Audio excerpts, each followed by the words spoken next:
Hey, it's Brian Quain, BeforeYouSubmit.com, and we're still here at the welcome party for the filmmakers. That would be one of you. You guys are your filmmaker. Yes. And Mr. Filmmaker, what is your name and what's your film? My name is Matt Morris, and my film is Pickin and Trimmin. It's a documentary short that's playing tomorrow at 4:15 p.m. Nice, nice, nice. And the film is preceding which one? Which film are you preceding? Smile Till It Hurts. Perfect, perfect pairing.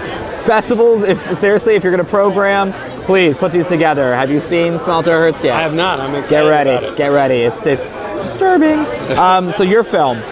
I'm going to go with the scenario. I remember watching it. I got my laptop in front of me. I got Brody, my kitty, on my lap. Got the coffee. I'm watching your film. I'm starting to do my little synopsis of it. What's going on? Got the barbershop, the middle of, da-da-da. 5 minutes into it, we're now going to bluegrass. What the fuck just happened? So what just happened? Like, what just happened? And I really felt like I had to rewind the film. Like, did I miss something in all this? Yeah. No, you do. You pull a fast one over the audience and I do. Explain this because it's genius and it's great. Because I like the first 5 minutes a lot. I'm really into this guy's story, but then you really go.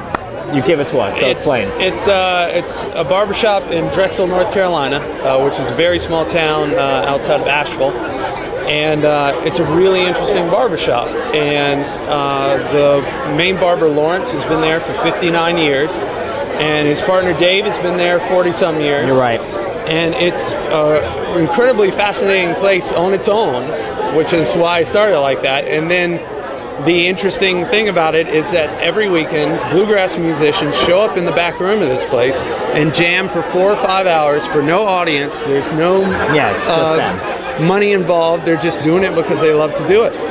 And I get this vibe while watching this film that it's like a lot. What I hope a lot of documentaries do is to inspire. Like watching it, it kind of like makes you want to open your doors to what you're doing, more people to come in and inspire you. I mean, it's basically the door is open to anybody. We see gentlemen that are in their 80s, I would say, and then we see children. And I think that's just genius. You should never close the door on anybody. It is one of the most open-minded ideas, open-minded films. I mean, how did you get into this? How did you find out about this? Well, I read a article in the local newspaper. I live in Wilmington, North Carolina. Nice. And a little article about it, and it seemed like a really interesting place. And I got in touch with the guy who wrote it, and I said, well, can you give me an introduction, or can I stop by?